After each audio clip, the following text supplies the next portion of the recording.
What's up guys, it's me Jeremy, and here in Big Plays we take a look at a play that decided a game, what made it possible, and what you can take away from it.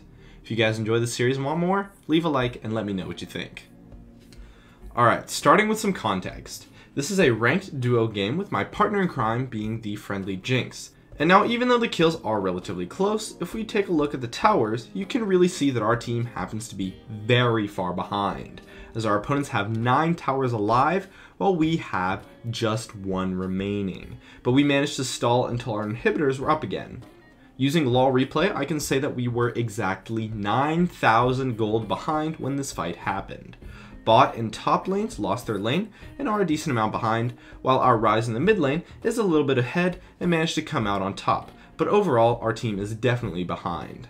However, although we are behind, it's definitely good to notice that our comp does scale well into the late game, and our team knew this, and so we actually were able to keep morale pretty high considering how far behind we were.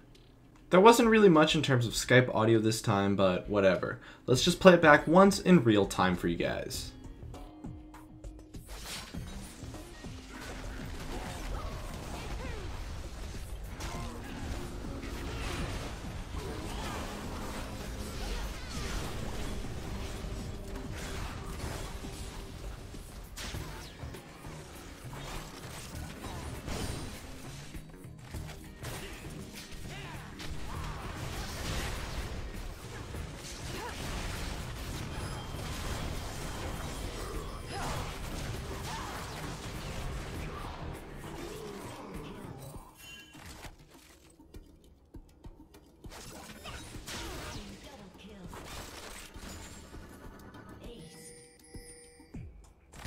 So once again, it's a pretty sweet play. We are a team that is very far behind and managed to ace our opponents. After this fight, we would proceed to win every single fight thereafter and the game, completing our comeback. Let's break it down. So this fight starts with Amumu and Trundle going in.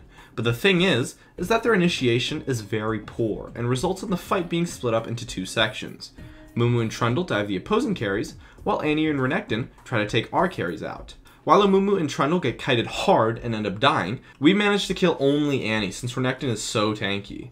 Amumu and Trundle dive in so hard that it pretty much spells doom for this fight from the start, since their dive is unsuccessful due to the poor initiation.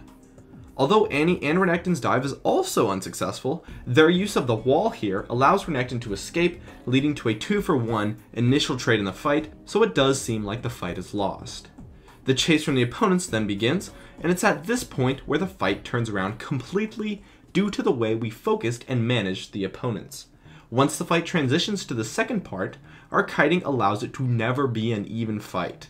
Lee Sin jumps in alone with no follow-up from his allies since they are still too far away and zoned out by the Flame Chompers from Jinx, making it a 3 versus 1. The coordination of our team comes together and we burst him instantly.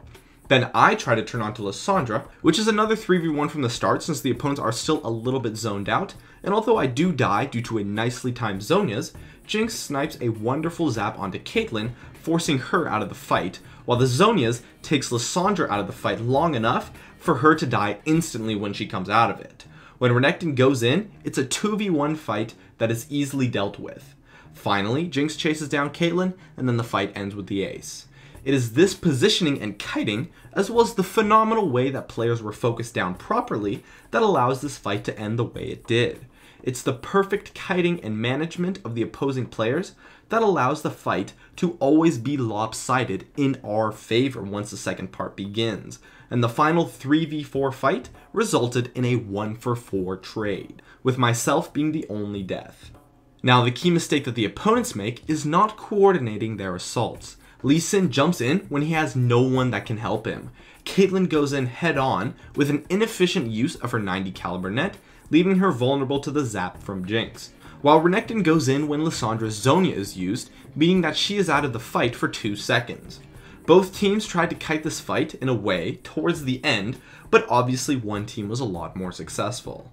So the main takeaway from this play is that you can use kiting and zoning to manage your opponents in a fight, in turn making it lopsided when it might not actually be that way. Jinx and Ryze are extremely efficient with their focus and abilities, while the opposing team is clunky and uncoordinated. The focus and kiting from both Rise and Jinx truly shine in this fight, as well as many other things that culminate together in this clip to allow kiting like this to be possible.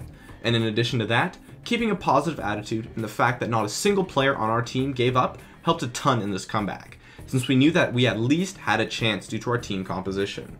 And on top of that, don't be like the opponents here and dive in an uncoordinated way. Diving in is often a terrible idea since it's very hard to coordinate and be efficient, which is the only time when diving in is a good idea. So be careful with your dives, as they will often just lead to you being kited. My name is Jeremy, and that's it for this episode of Big Plays. If you enjoyed this video, feel free to check out some of my others on the screen right now. I'd love if you could support me with a like, and make sure to subscribe for some more awesome content in the future if you enjoyed this video. As always, thank you so much for watching, and I'll see you guys next time.